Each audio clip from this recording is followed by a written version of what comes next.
This here is the brand new 2024 Lenovo LOQ or LOQ PC.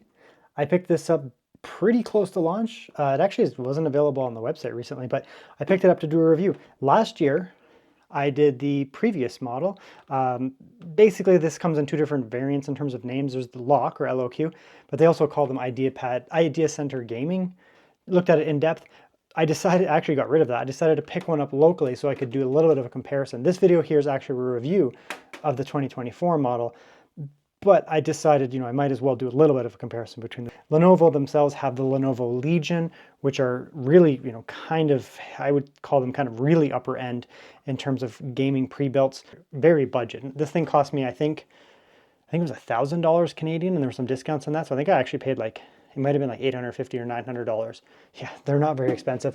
But again, they're not meant to be, super halo. They're pretty small, kind of like the size of like a Think Center or like a business style machine. So they're not super small, not super big. They're not tiny, but they're certainly not super big.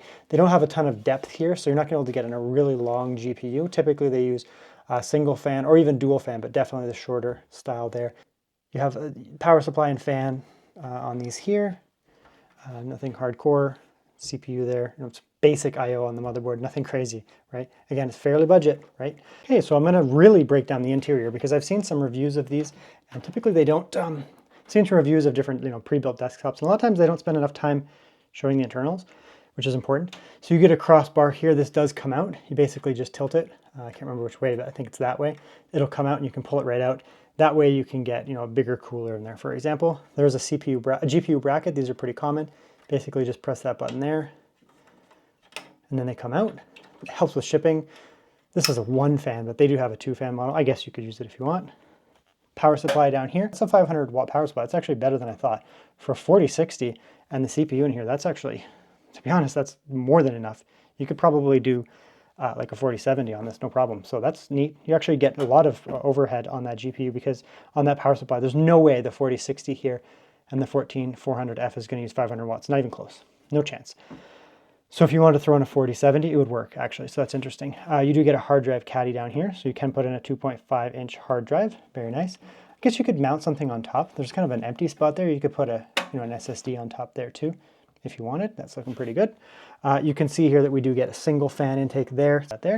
Yeah, it's not very big, it's just a small little fan, but it's going to pull air directly and blow it into the GPU. GPU is not very hot, at least this one's not very hot. You could, I guess, put in a bigger one, but it's going to pull in through some other areas, so it's probably fine. Empty slot up here, so you could certainly put in a fan up here if you wanted. I guess it would just kind of hang out there. Another small fan there. So you're going to get, I guess you're going to get decent airflow. These are pretty cool parts. 12400F, 1 fan bringing in there, exhaust out there. I guess you could put another one in here, which would be nice. I suppose you get more air into the GPU.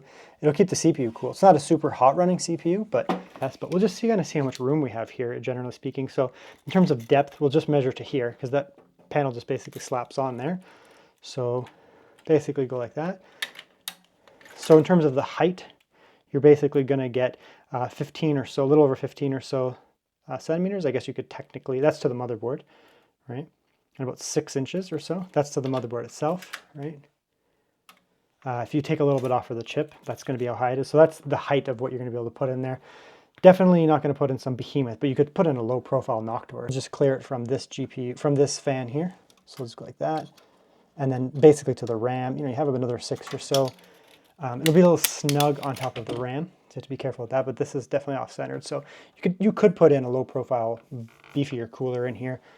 You should be fine. There's a lot of height this way. It just depends how much area you have that way. So you could definitely upgrade that. That's cool. In terms of pins in here, you do get 1 NVMe back there. You can see that. It looks like it is a Western Digital, I think. Yeah, Western Digital SN740. It's good SSD. No problem with that. It looks like they go single RAM stick. It's DDR5, so it's not the end of the world. It does run in like pseudo dual channels it is. In terms of SATA headers, you have 1 populated. Where is that going to? There's no hard drive. I guess it's just sitting down here. So that's wired up for your hard drive down below, right? It's just kind of hanging out. And then you have a free one. So you can put in 2 SATA drives, like a hard drive and 2.5, so you can expand that relatively easily. I don't see a second NVMe, so you're only going to get one for that. That's the only downside. I think they exist. I don't think there's like a 1-pin 4070, so you'll have to deal with that. But I mean, we're on the cusp of 5000 series NVIDIA coming out, so I mean, maybe they'll have something to upgrade. I don't know, a 5060. It's a single pin. I don't know, whatever it is, what it is. So that's that there. This kind of looks like very cubial, just like a nice matte gray GPU. Nothing fancy about it. Single fin, but it is actually cute. And this 4060s don't pull a lot of watts, so you'll be totally fine. There we go. So the idea center here, one. And you can see how it shares a lot of similarities, but it also has a fair number of differences, right? On this one here, you actually get a hard drive caddy, which does not appear to be on there. A disk drive caddy, I guess. And second hard drive caddy here, right?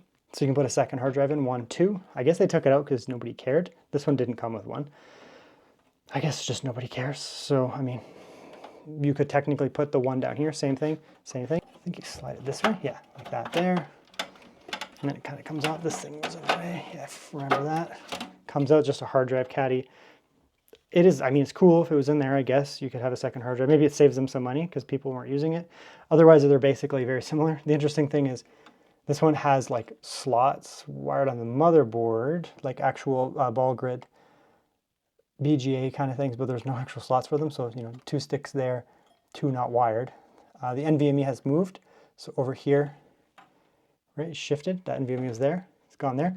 On last year's model, it actually dangled off the motherboard down there. It doesn't really make a difference. However, I mean, I guess on last year's model, it has a little heatsink on it, whereas this year's model doesn't, right? Little tweaks, right? But then there's less airflow down there, I guess, less storage. I don't know. Doesn't really make a huge difference, to be honest. There are some differences here, like we can move that over there, right? Fan header down there on last year's model. This year's model, no fan header, right? So that's moved. So there's just some things shifting around. Right, and here's a Lenovo Legion tower. I'll just bring this side by side here. This is a tower. This is a 5i tower. There's also a 7i tower, which is even bigger. You can see the difference in here in terms of build quality, right? Like the Legion here it's more of a standard case. Like it is basically a standard case, just branded as a Lenovo. You get 2 standard size fans, another standard size fan. They move a lot of air. They do a good job. You get a significantly larger cooler here. This is a 13700. If you get some of them, you can get like liquid cooling in that. Typically, those are on the tower, the Legion 7 towers though, because those will have like a 14900 or something like that, right? So you get liquid cooling. But I mean, even this here, this is a pretty good cooler, right? Nice and robust, big fan on it, so it's going to do a lot better of a job than that there. But again, this is a i7. This is an i5. Interesting things about the Legion, right? Like you get non-proprietary motherboard. This is a non-proprietary motherboard. You can just hook up a standard power supply. This is a standard power supply in these. Typically they use like FSP hydros. Very good typical power supply. You could take, if it breaks, you could put in a new one. If you want to increase it, there's a 500 watt, you want to put in 1000 watt, you can just put it in and plug it in, you're good to go. There's no proprietary stuff here. These do use proprietary connectors, so you get the split style there, which is, I mean, a little different. You get 500 watts though. They're actually the same wattages. This one here, you get a dual pin. So you can see there's 1 pin, 2 pin. This one here doesn't have a splitter on the pin, so you're legitimately stuck with a single pin GPU. However, 4060 1 pin, 4070 1 pin, so you can actually put the 4070 in there, and they would just fit just fine. Like that's thick enough that you would have tons of room in there, and it's definitely not going to come too wide. Like you could easily put a 4070 in there. So this does offer the same upgrade path.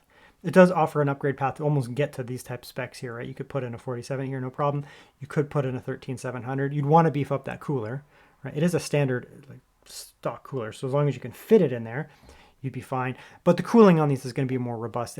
So if you're going to be potentially tweaking it, upgrading it down the road, you can do a little bit of that here. You're not going to be fully locked. You can do a little bit there. But if you really do want to, make sure the system is upgradable for several years potentially, you may want to get into a Legion tower. I think there's some advantages to that. Okay, so let's start reviewing stuff. Here's the little desktop. Cute little guy, not too big. Nice little light in the center. I don't know, maybe the fans are going, but I certainly can't hear them. So that's good. So that's a nice little idle state here. I have my USB hooked up in the front here, but let's quickly just look at what kind of software and that comes with it. So just your generic Windows stuff here. McAfee, unfortunately, that can come off. Okay. Don't see anything out of the ordinary other than that.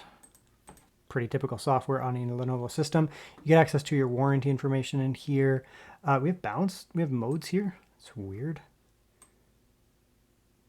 Interesting. Automatically switch to performance mode when launching a game and switch back after exiting a game. That's cool. Interesting. I've never seen that before. I guess it's a desktop thing. Whatever, we'll have to see. We do have some lighting though, because this does have RGB. So that's a white color. Pulse. So I guess it's just one that's getting brighter and kind of darker, kind of a dimming lighting thing. Another pulse. Bright. I don't think it actually has colors. No, it doesn't have colors, but you have a few settings there, but it's cool, I guess. That's pretty neat. Turn it off if you don't like it. That's cool. Yeah, a little bit of sound stuff in here. System update, which you may want to do. I mean, there's potentially BIOS updates for your motherboard in here, which you may want to do. I would just look into them, but you might want to do that. Let's look in here, just look at like the speed of the RAM. It does come with a single stick, but again, it's DDR5, so it's not really a big deal. 16 gigabytes, it's only running at 4800 megahertz. That's probably a motherboard, like it's running at JEDEC speed, so you could slap in faster RAM, probably wouldn't run any faster, but you could certainly put in a second stick. It's nice that it has one stick of 16 gigabytes, because DDR5, I think it does increase the latency slightly if you have one stick over two, but it's not like DDR4 where it runs in single channel. It's incredibly slow. It doesn't work that way with DDR5. So the single stick giving you 16 gigabytes should be fine theoretically. You could slap in another one that way. So you have one stick, just pick up another generic stick from them rather than having 2 8 sticks. You know, it's a little harder to upgrade or whatever, but I mean, you're not going to want putting super expensive RAM in here anyways, even if you upgrade it. CPU is a good CPU, 14400F. 10 cores, 16 threads, whatever.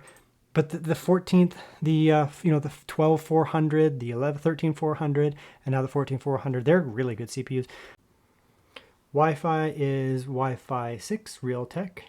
Okay, I'm going to do some Cinebench runs here. Check the noise and the temperatures here though. Again, the 12400, the 14400 is not going to be specifically designed for professional tasks or anything like that, but I mean, it should still be relatively capable. It's not like you can't do video editing and, you know, demanding CPU tasks on it. It's just that it's not going to be something like, you know, an i7, i9 type processor. So I can hear the CPU now getting a little bit noisier.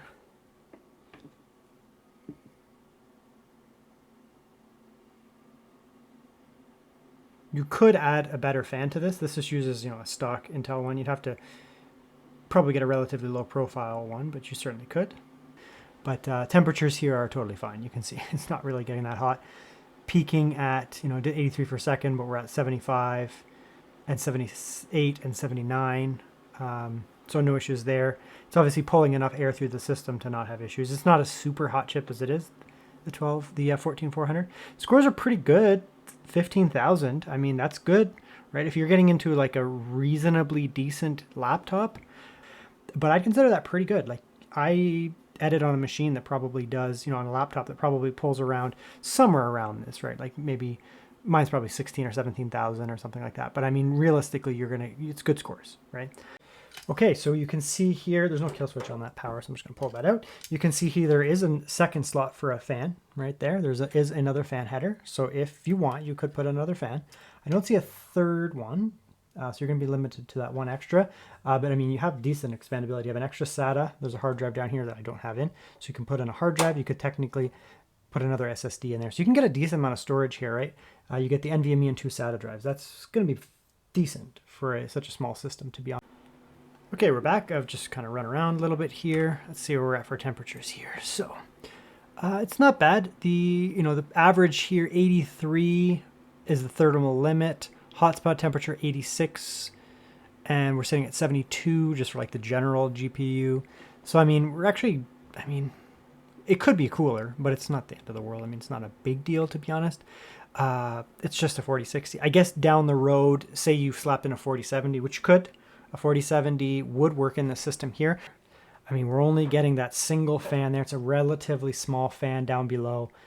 So what I am going to do is slap in a fan in there if I can fit it. It doesn't look like there's a lot of room, but I'm just going to sit one in there for just the time being, turn it on, and just see what we can get for temperatures. We know what we got here in terms of that. I'm going to have to turn off the system. I'll slap in a fan and come back. You know, put a couple little pins through there. That'll be good. What I would probably do, if it was me, if it was me upgrading this, right? When I use this, this is not going to be my daily driver or anything like that, but if I was using this as a daily driver, what I would actually do is flip these. I'd put the larger fan down here. Okay, it's been a couple minutes of Baldur's Gate here, just kind of run around. Temperatures here on the GPU, 84, 83. It's not, it might actually be making it worse. So yeah, the thing is, like, you don't necessarily always want to mess with flow. Just adding more fans doesn't necessarily help. So, we have a fan now on the bottom, fan on the top, fans coming in there. It may be creating some type of vortex type situation here. You're potentially creating, a situation where the air is circulating in a weird way, right? You could probably take this little fan out here, just get rid of it, and put the big fan in the bottom, right? You just pull in slightly more air. Typically that's fine. You want to pull in slightly more air than you're evacuating anyways. So it creates positive pressure. So you just pull in a little bit of more air here into the GPU and evacuate it up. But I think the 2-fan system is actually counterproductive. It's actually making things worse. So we'll just have a quick poke at some benchmarks that I ran here. There's not really like a ton of benchmarks we should do here. There is the Wi-Fi speed here. Wi-Fi came up as really fast actually, so 6,600 megabytes a second or so. Uploads, downloads, just depends on the day. That's good Wi-Fi. I mean, it's obviously doing fine, getting enough signal to do fine. That's going to be no issues there. Very good. The included SSD, you can see it's an SN740. Good Gen 4 drive, kind of middling Gen 4 drive. Generally speaking, pretty good. TLC drive and good speeds on it. And then the last one here, I did do a USB-C on the front there. You can see the USB-C there. And it's going to give you 5 gigabytes per second. So about as fast as a SATA SSD would go. So, most of these type of SATA enclosures, the typical 10 gigabyte per second ones, they're all going to be fine. You're going to get around, 500 megabytes a second. So totally fine for gaming. I was running the games off of this drive here. Okay, so what do I think about the LOQ here, or LOQ, as it's called formally, from Lenovo? They're fine. I mean, they're good, right? The thing is, you can get them cheap. They're not going to be nearly as good as a Lenovo Legion Tower. The Lenovo Legion Tower uses non-proprietary parts, so non-proprietary power supply, non-proprietary motherboard. They typically have better cooling. They're a little bit bigger, so you can get more expandability, more storage options, faster RAM, blah, blah, blah, blah. They also cost a lot more, right? The Lenovo Legion desktops cost a lot more. These guys here,